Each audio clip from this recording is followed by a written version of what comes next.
Thank you. Good evening, everybody. Welcome to the regular meeting of the Palm Springs Unified School District, regular board meeting for August 10th, 2021. Let's call this meeting to order, and if we could, have a roll call, please. Member Wood? Here? Member Jarrell? Here. Member Cornett? Here. Member Espericueta? Here. And Member Girardi is absent. Okay. Next, if we could all stand for the Pledge of Allegiance. I'll start us off. I pledge allegiance to the flag of the United States of America and to the republic for which it stands, one nation, under God, indivisible, with liberty and justice for all. Thank you. And now item 6C, our mission statement, and our board clerk, Jarrell, will now read our mission statement.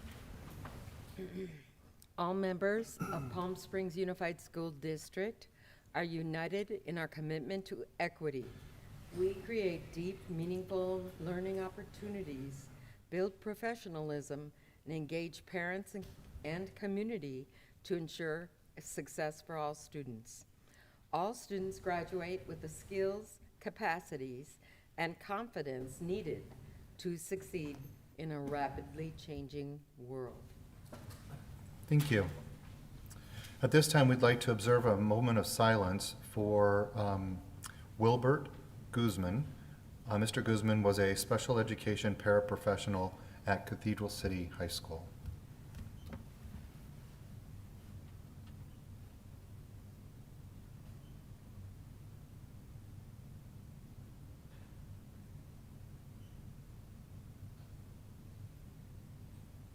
Thank you, everybody.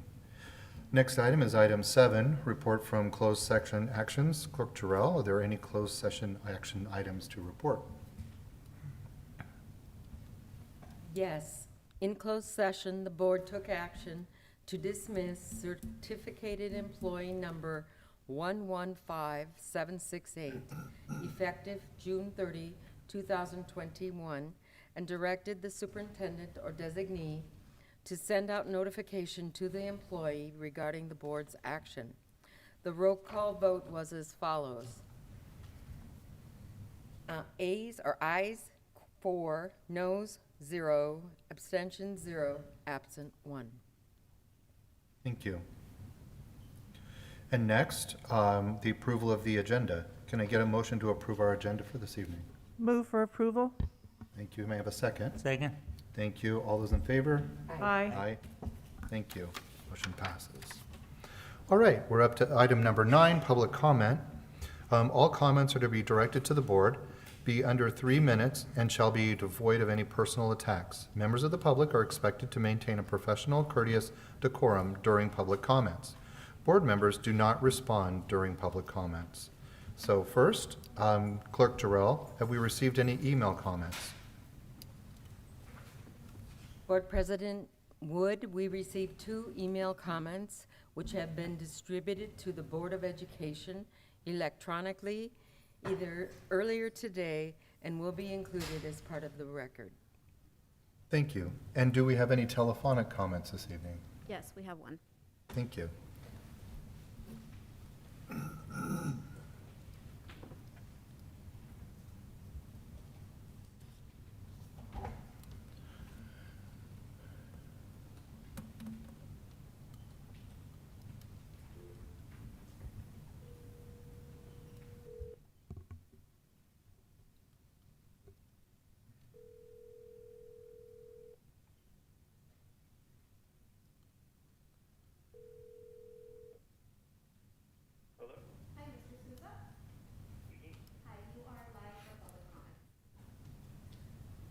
Hi, good afternoon. My name is Ronson Souza. I'm a resident here in Palm Springs, and I recently learned through the Desert Sun article about how the school district voted to remove the SRO positions from the schools. I'm very, very concerned for the safety of our students, mostly because here in the CV we do have a high rate of gun violence, and I don't know if you guys know, but there's also a lot of gang violence. One of the largest preventers to crime is just mere police presence. I'm also really concerned. I made a lot more investigation into the matter. I Googled Mr. Smart's name, and with all due respect, I am extremely concerned at how he got the position. If anyone looks up his name, you can find a federal court ruling. It's Johnson v. Board of Police Commissioners. Mr. Smart was actually sued in federal court. He used to be a police officer, and while on a call, him and other officers chased down someone. They shot at him. They handcuffed him, and while he was handcuffed, he was assaulted and shot at point blank, and Mr. Smart was involved with that. The defendant sued Mr. Smart, and the judge found that they submitted false evidence and made false claims. So I'm not sure how Mr. Smart was able to be in a position of power over our children. He's proven to make questionable mistakes while in the heat of the moment. If you actually look at this court doc that Mr. Smart was involved in, you can see that all of his decisions recently is rooted in the court ruling. Mr. Souza, you have 1 minute. And I'll just Yeah, remind during the Mr. court Souza, ruling, it if was I can, ruled that, excuse me, Mr. Souza, just reminding you, we welcome your public comment, but it was ask you to for not, actually, Hold on a second. Can you thank hear you. no, ma'am. Thank you. Mr. Souza, we welcome your public comment. Just want to remind you, please, to not make personal attack during that public comment, and you have a little bit under 1 minute remaining. All right, thank you. A lot of the decisions are kind of rooted in this court act, though. The justification for removing school SROs was because they lacked training, and that is what Mr. Smart got sued for. I am 100% requesting that the SRO positions get reinstated to our schools for the safety of our children. Okay, thank you very much. Thank you.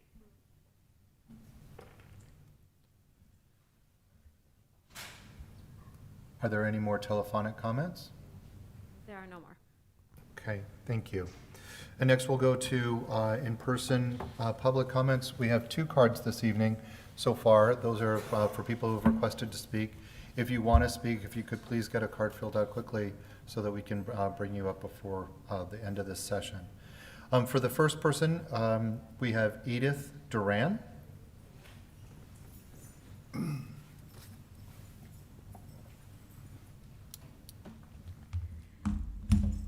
Excuse Good me, afternoon. Excuse me, Ms. Duran, I will just give you a 30-second warning, okay? Okay, sounds All right, good. Thank you.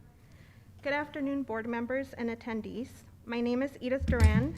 I am a mother of 4 children, 3 of which currently attend all Palm Springs Unified School District schools. I am here today as a concerned parent and as a citizen of Palm Springs. The crime rate is rising really rapidly. I live on the north end of Palm Springs. I witness this every day almost. Every weekend there's a shooting. It's very scary. My children ride the bus. This is being experienced on the bus as well. So when I heard of this, I was really extremely concerned that the resource officers were being removed and that it was a decision really not publicized to make it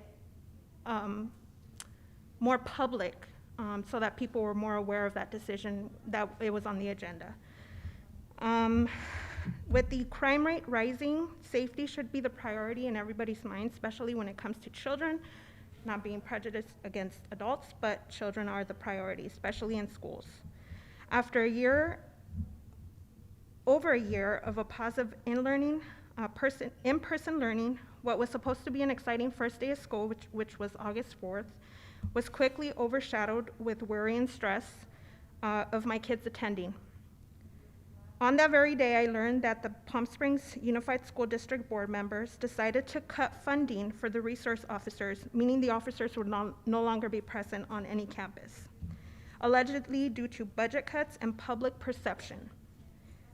Public perception should be left for how a cosmetic view of the building is, not public safety for our children. Palm Springs Unified School District is one of the most well-funded districts in California, and after reviewing the budget, there is no doubt in my mind. When we, the people, voted you into the board, we entrusted you with ensuring the education and safety of our children never wavered. But this decision that you made is clear and blatant violation of our trust. The district has an e-system, a peach jar, which sends out flyers for everything, but nothing was sent out about this topic. You took it upon yourselves to decide the safety of our kids didn't matter and would hope that no one would notice. At least it feels like that's what it was. I'm not sure if your political views may have played a role, as this resonates very in tune with the defund the police, that the Democrats they're pushing this agenda. I'm here to say that you were wrong. Excuse me. I back the safety of our children. Ms. Duran, just 30 seconds. Thank you. I back the safety of our children along with all the people on campus, and I back the blue. I urge you to go back to your decision and reconsider immediately and bring back the resource officers to all campuses immediately before something terrible happens and you would be held responsible. Safety should be a no-brainer and should not be up for discussion, but your term on this board should be. Thank you.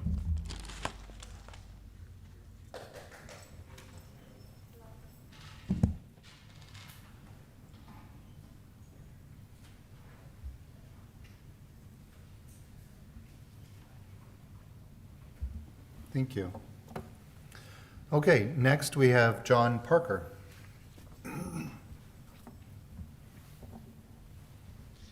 Thank you very much.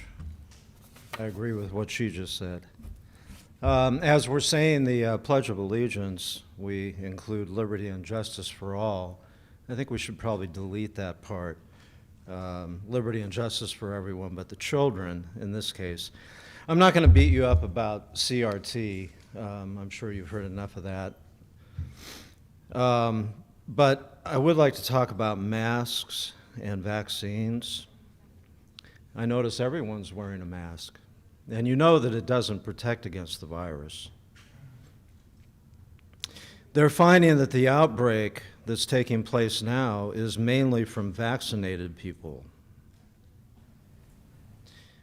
The CDC gives very bad scientific guidance, but this is not about science anymore. Now, last time we talked about vaccinating children, and according to Mr. Fauci, the next round will be or what he would like to have happen, would be that children below the age of 12 are vaccinated. I hope there's other people here that are going to advocate for our children. In my opinion, and I said this last time, I'll keep saying it until the policy is changed, masks on small children and vaccines for humans, small children, that have a 99.99 chance of having a bad outcome to COVID. I mean, they don't really get COVID. They don't pass COVID on to you. Your life is not in danger. You're going to be fine. If you want to get a vaccine, get a vaccine. If you don't, don't. But don't try and vaccinate young children. Seriously, that's just, I mean, honestly, it is child abuse. And I know that people in this audience probably have children. They've entrusted their children to you to protect them. And look, I know you're told from up above, this is what you have to do, and you're following orders. Excuse me, sir, 30 seconds. Thank you. But if I had my wish, every one of you would stand up, take your mask off, resign and protest. Send a strong message that you're not going to put up with it anymore and that you're going to truly protect our children. Thank you.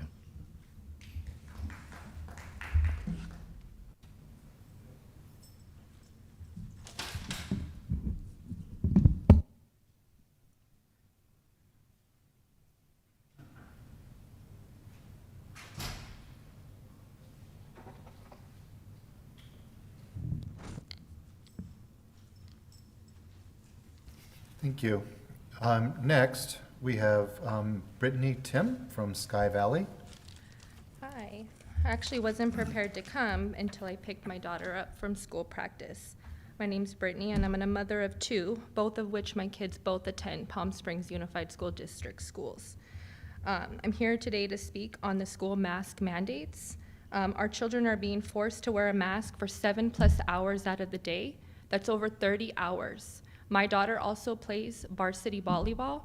She's being forced to wear that mask while she practices an additional 3 hours. That's 50 hours that she's forced to wear that mask. I picked her up from practice right now before I came over. Her mask was soaking wet. How is that okay? My son, who's only in 1st grade, he's licking his mask and he's constantly playing with it. He comes and it is just full, sopping wet. How is this okay that our kids are being able to go to school being forced to wear a mask? I don't understand. I really don't. I don't understand how my daughter, who nothing more wants to just go to school, play sports, and she's being forced to wear a mask all day long. Anytime she puts it below her nose just to get a fresh air, she's constantly criticized to put it back up. Although there's teachers at the school that constantly take off their mask. Going into the office building, they're constantly taking off their mask. But yet our kids are being reprimanded, they're being bullied, they're being harassed because of this right here. Today it's the mask, but tomorrow it's gonna be the vaccine mandates. And I'm telling you right now that it might just be a few of us, but come time, you're gonna see a lot more of us in here because we've had it. And we're calling on you. We've elected you guys are here. We need your help. We need you to back us up, and we need you to be here for our kids. Thanks.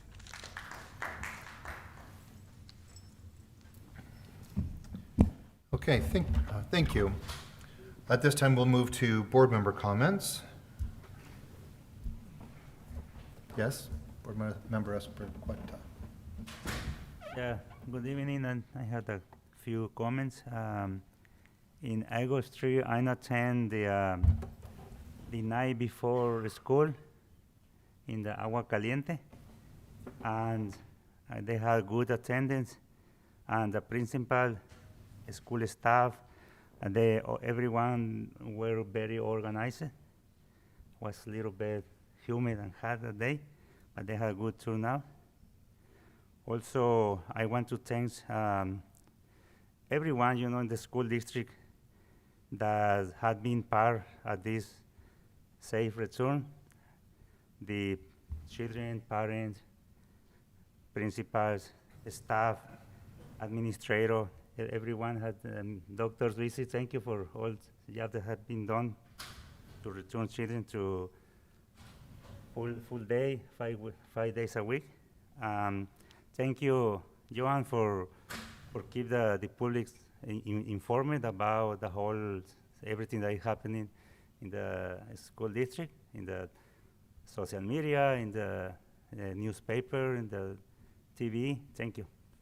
That is it. Thank you. Others?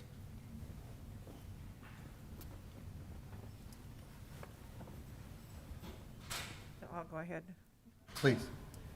In regards to having students return to in-class instruction, I think we're all coming at this from the same concerns. We want what's best for all of our students, staff, parents, and community. I'm sorry that the people left that wanted to speak out, but I think we always welcome the Board of Education input from our parents, students, staff, and community. We need to work together as a community to get through these challenging times. We have as many parents saying that they want their children to wear masks, and so I think we are trying to listen to all of the people in our community, and we certainly have to follow what the California Department of Public Health has instructed us to do. So at this time, we have been instructed to have our staff and students wear masks in the classroom. Thank you. Thank you. Board Clerk Terrell. To piggyback on what Board Member Esperqueta said, gratitude to all of our community, all of our students, schools, staff members on the creative comeback and start back to school. And the photo highlights from Cathedral City Elementary, the interview with Brenda Santana, the press regarding our safe comeback across the district was spectacular, and it was a day we've been waiting for, and we're very happy to see come to life. So thank you to all that were involved. Again, with Mr. Speriqueta, just to actually thank Univision and Telemundo, our sister station, con medidas de prevención PSUSD reanuda clases presenciales. They covered our welcome back as well, and we are excited to see our Spanish TV and our stations continue to cover all of our topics that are happening here. So thank you to Joan Boyko and everyone that are taking the time, Dr. Signoret, to help us communicate across languages as well. I appreciate Transportation for students and all of their work, and all the buses in the morning. I wave to the drivers. I want to honk at them and stop them and tell them how excited we are to see them on the road again. And we just hope that everyone has a safe year. And the TV channels have been running specials about PSUSD back in session. Please slow down, and those are very much appreciated. Also, the new construction with Julie Arthur and all of their campuses in a good way. We've had the time and the money to be able to update our campuses before we've had some monsoon rains. And those with Dr. Murray and everyone involved in the departments, we appreciate that good that came out of COVID, that we could work on campuses without students there and having to divert classes to portable classrooms. It's not always easy to do construction around full campus full of kids. So thank you for this entire past year. I haven't been to see all of the updates, and I'm always excited to see the report.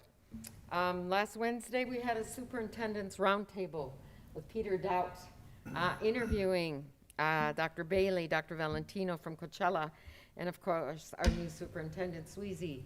And it was amazing to see all three superintendents collaborate and work together to help inform the public.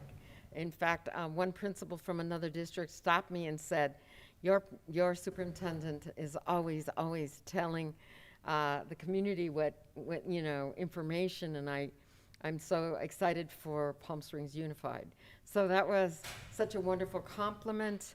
And again, thank you, Peter Doubt. And I like to see the three superintendents answering the same questions, and I hope we get to see that again. A friend of ours, her daughter, I'm going to do a shout out to Della Lindley. Her daughter went to school on the first day. She's in second grade. And she went to school, and she went home, and she had Mr. Chavez as her teacher. And she got home, and her mom said, "How was your first day of school?"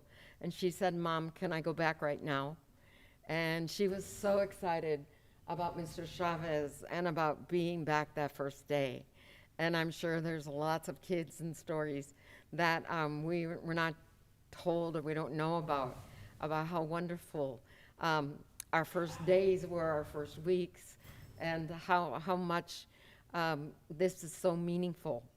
And so with that, I'll just stop and say, Mother Teresa said, the miracle is not that we do this work, but that we are happy to do it. And so, again, gratitude to everyone that made the magic happen in Palm Springs USD this first week. Thank you. Thank you. For myself, I'll try to keep this fairly brief. At our last board meeting and this one as well, we've had a lot of comments about certain topics. And last time I talked about how we welcome different points of view. We welcome members of the public becoming more involved and sharing with us their points of view. But at the same time, facts are facts. And as an organization, we actually use facts to make our decisions. And I think that it's important that people get all the facts before they especially invest as much emotion as we've seen over the last few weeks in things that are not necessarily as are being portrayed. And so I'm going to turn it over to Dr. Sweezy for the superintendent's report, but I think he's also going to share some of those facts that will help, clarify some things that have been said tonight. And I hope the people who've left especially take the time to understand what truly the facts are, and perhaps they'll understand why decisions that are made are being made in the district. So with that, I'll turn it over to Dr. Sweezy. Great. Thank you, President Wood, and thank you to all of the board members for your great comments this evening. I do have several things to talk about. We're very excited about the start of school, but I believe I'll use your introduction and address the issue of school resource officers, because I know that is at the forefront of many people's minds. As President Wood said, it was difficult. It was a difficult week. And it was a difficult week to read stories in the media about our last meeting that, in all honesty, aren't certainly the way I remember it or from the videotape. So I do want to take the opportunity to provide some clarity. Our district has been working on building a comprehensive way of protecting and supporting all of our students ever since I've been here, so over 30 years. When Mr. Smart was hired, it was one of the first things we asked him to focus on, and he began immediately. What we've done over the last several years is dramatically increase our funding for things like social workers, mental health programs, social emotional support, and campus security officers. Our schools throughout the district are supported by a team of over 45 campus security officers. And so all of our schools have support from security on a daily basis and on an as-needed basis. In fact, one of our high schools has 5 officers, 5 campus security officers employed by the district located at that school. So what we did discuss is creating a program where our school resource officers would be a part of that comprehensive approach to preventative support for our students. And so we asked Mr. Smart to begin that work. I concluded my comments at our last meeting by saying that Mr. Smart was going to be continuously working towards the end of having those SRO contracts and having those SRO officers be part of our district support system. So it was difficult to see a news story and to hear parents this evening say that our board took action to remove SRO officers from our high school campuses, which is the only place that they've been on our high school campuses, because that didn't happen at the last meeting. So where we are is we're really truly in the midst of negotiating with 4 different law enforcement entities, because we serve so many communities in Palm Springs Unified. Mr. Smart is working hard in those negotiations, but again, he's talking to 4 different groups, each of whom has a different salary schedule and different procedures and different representation for their employees and members. So he's going to continue that work, and that, in fact, is happening this week. That was already previously planned for that work to continue. So it was a little disheartening to see kind of a negotiating in public and some statements that said our students in Palm Springs aren't safe. Our students in Palm Springs are safe. In fact, I'm wearing this mask tonight as a way of keeping our students safe. I know that our board values the relationship with our law enforcement partners, and they see them as part of the overall way that the district can support students. And so again, Mr. Smart and I will continue working with those law enforcement agencies, working to paint that picture of what we expect in the district and the kind of support we're providing our students. And we'll be updating the board regularly. As I stated on July 27th, that process might take a month, it might take 2 months, but we will give you frequent updates, and I assure you that we will be continuing to work on it the whole time. Since I mentioned the mask and our commitment to keep our students and staff safe, I do also want to provide a public health update for everyone in the audience. So Riverside County is continuing to see increases in positivity and case rates. And when I last came to you on July 27th, the case rate was 10.4. Last Wednesday, it was 18.8. And today, it's 25.2. So the case rates are increasing rapidly, and some of those cases in Riverside County are happening in children.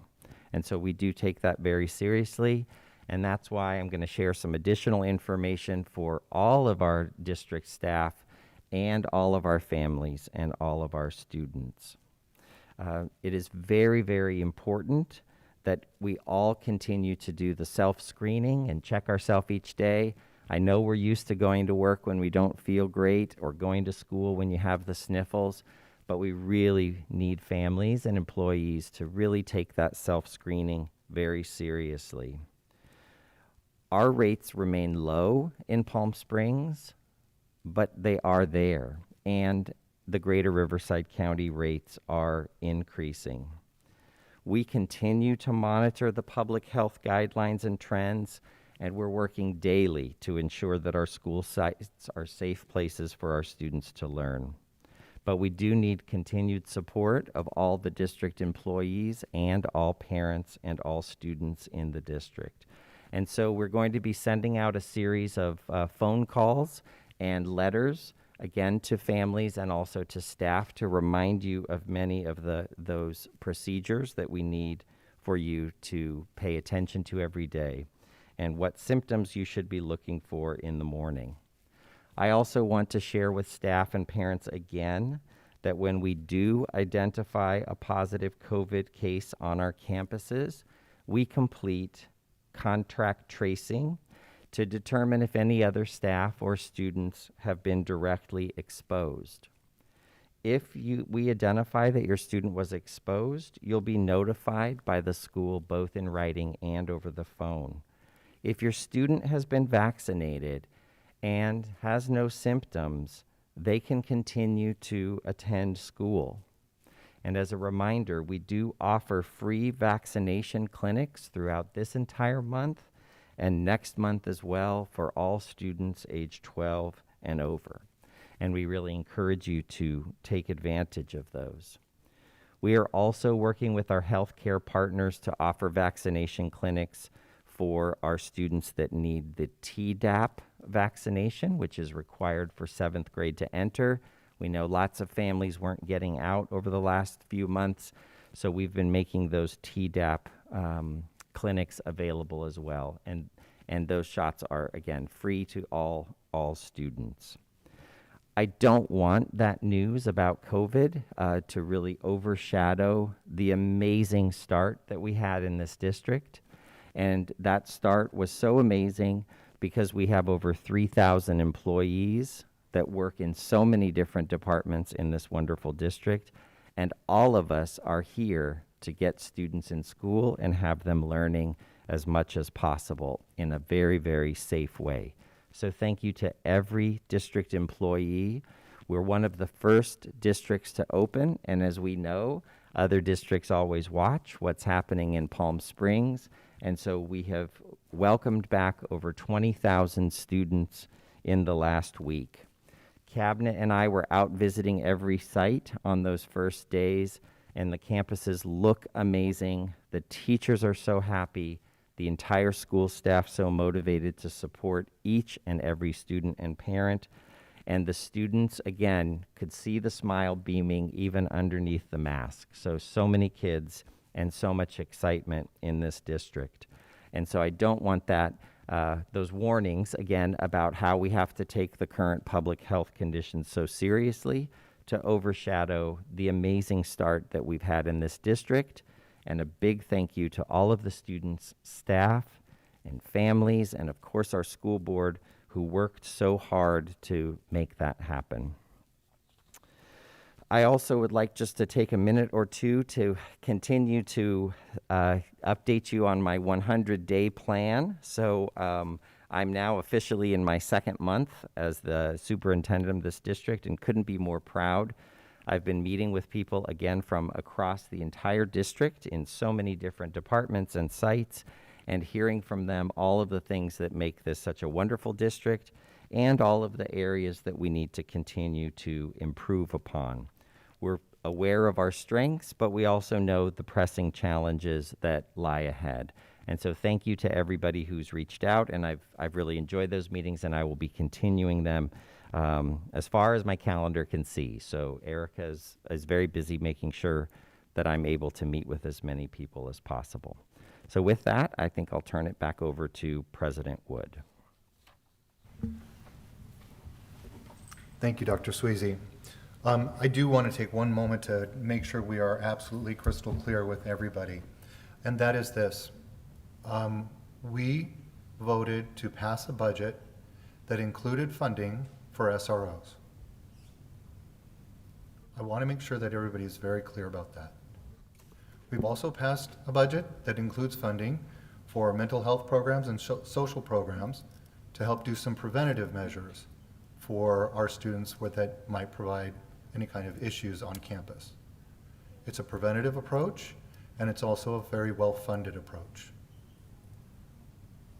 I think it's irresponsible for it to be reported otherwise. You can see the emotion that it creates in our parents and in our community. And I'm going to leave it at that.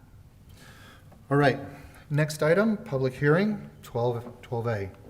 Public hearing for assessment, design, installation, operation, and maintenance of battery energy storage systems pursuant to Government Code Section 4217.10 and OE 12. The board now opens the public hearing regarding the battery energy storage systems reserved for the District Administration Center, Cathedral City High School, Desert Hot Springs High School, Palm Springs High School, and Rancho Mirage High Schools. Have any written comments been received by the district to the proposed resolution? No written comments were received. Thank you. Is there anyone present who wishes to provide oral comments on the proposed resolution?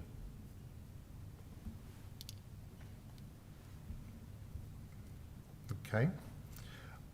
Later in the agenda, the board will consider adopting resolution number 2021-2022-59 to make certain determination and findings pursuant to Government Code Section 4217.10 for the assessment, design, installation, operation, and maintenance of battery energy storage systems.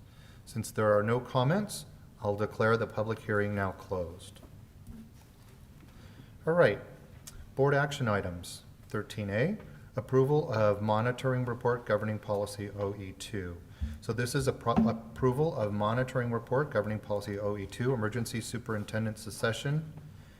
And I believe Dr. Sweezy, you were going to give us some information on Thank this. you, President Wood. So our operational expectations ask the superintendent to specify a specific emergency succession order, and I've done that in tonight's OE report. I do want to say I have great confidence in every member of executive cabinet and the full cabinet as well. And any one of them, I feel very confident, could step in and provide amazing leadership and support in case of an emergency. We do review our calendars every week, and so we make sure that if someone is not going to be on site or in the district, that we have plans to provide that coverage, and we do that during our cabinet meetings. In the case of an emergency, a disaster, or an unplanned absence, I have specified an order of succession that would start with Dr. Signore, and then Dr. Murray, and then Dr. Kovac.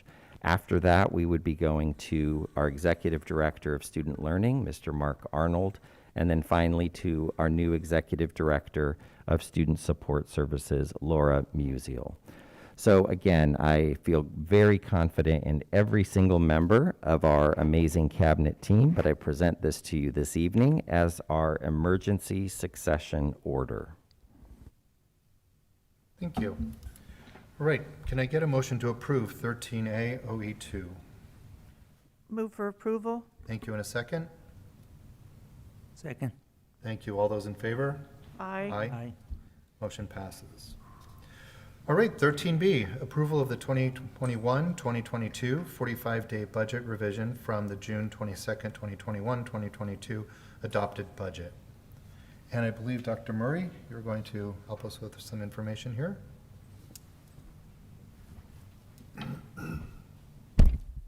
Yes, I am. As soon as I can get this dialed up here.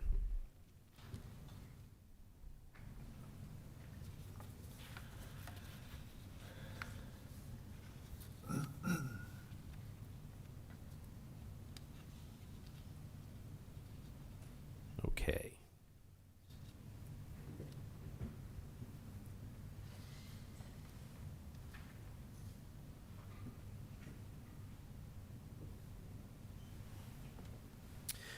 All right, good evening. It's my pleasure to bring to you tonight our 45-day budget revision. First off, I again would like to thank Mr. Peter Van Buskirk, who is our Director of Fiscal Services, he and his team for putting the 45-day revision to the 21-22 adoption budget on hold.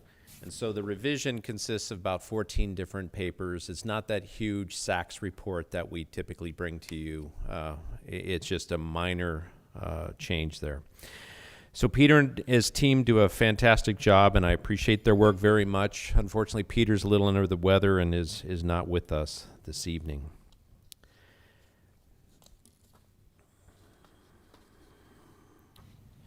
So the purpose of this presentation is to share with the board the one major change impacting our district's unrestricted general fund budget for 2021-2022. That major change involves the governor and the legislature's plan to increase the funding percentage calculation in the concentration grant from 50% to 65%. As a reminder, when we get an increase in funding to the unrestricted general fund, that increase goes into two buckets, either into the base grant that we use for almost all of our general fund expenses, or it comes to us in the form of supplemental and concentration grant funding. And as you know, those funds help fund our LCAP. Supplemental and concentration grants have been determined based on the percentage of unduplicated pupils. And as the board remembers, unduplicated pupils are the percentage of socioeconomically disadvantaged English learners, homeless, and foster youth that we have attending schools in our district. The calculation has always included a supplemental grant calculation since the inception of LCFF, using a 20% supplemental concentration, a supplemental grant calculation, and a 50% concentration grant calculation. Now the concentration grant percentage is up to 65%. Since our unduplicated pupil percentage is so high, that increase from 50 to 65% of our concentration grant funding represents a total revenue increase to our unrestricted general fund of $11,294,525.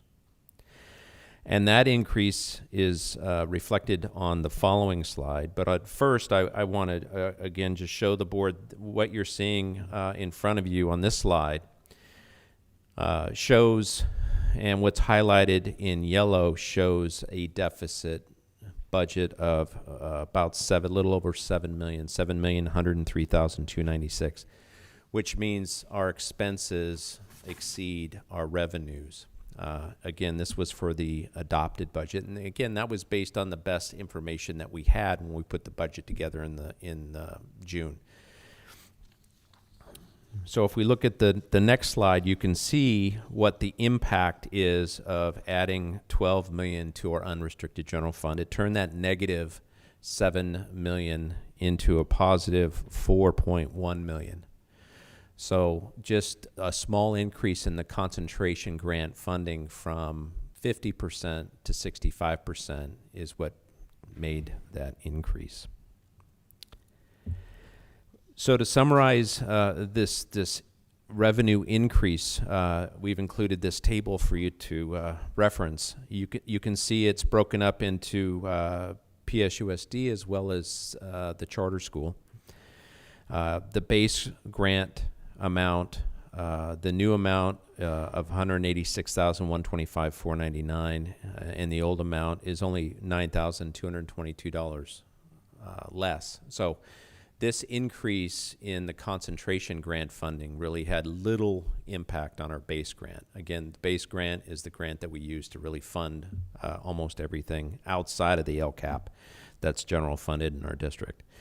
If you take a look still at the PSUSD part, the concentration grant piece of this is really what increased, and you can see the new figure there of $48,384,904, and that at budget, when we had you approve our adoption budget back in June, it was $37,134,485 for a difference of $11,250,419, and then there was a small increase in the supplemental grant. So good news for us, obviously, and good news for students really throughout our district because of the high percentage of socioeconomically disadvantaged, foster, homeless, and English learner students have more money for services that are intended to support them. And we will be sure we spend it that way.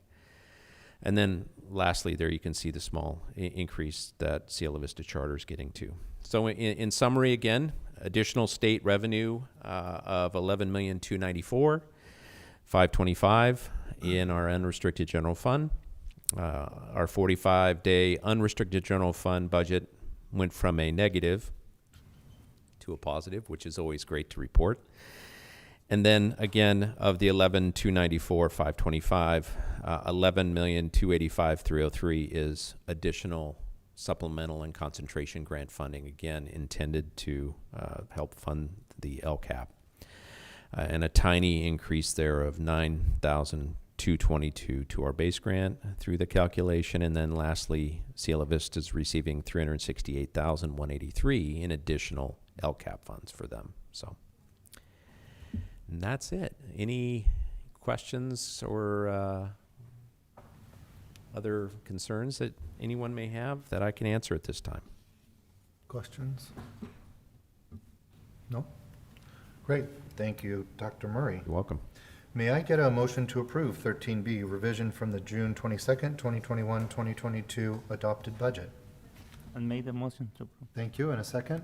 Second. Thank you. And all those in favor? Aye. Aye. Thank you. Motion passes. Okay. All right, 13C, approval of authorized signatures, OE 6. Can I get a motion to approve 13C, the approval of signatures? Move for approval? And a second, please? Second. Thank you. All those in favor? Aye. Thank you. Motion passes. All right, items 13D and 13E, approvals to authorize contracts for architectural engineering for James Workman Middle School and Cathedral City High School modernization projects. And I believe, Dr. Murray, you're going to share with us again? Yes. Yes. As you know, at the previous board meeting, we approved, we brought to you for your approval the CEQA exception for the work that we're going to be doing, and Julie and her team are going to be doing to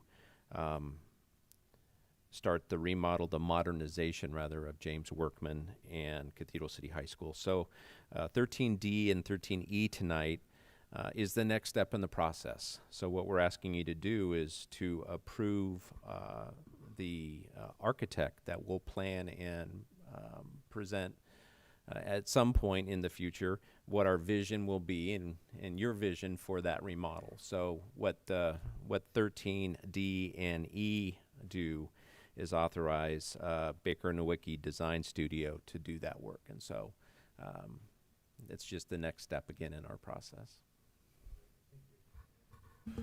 Thank you. Any questions? Okay, may I get a motion, please? Move for approval. Thank you. And a second, please? Second? Thank you. All those in favor? Aye. Aye. Great, motion carries. All right.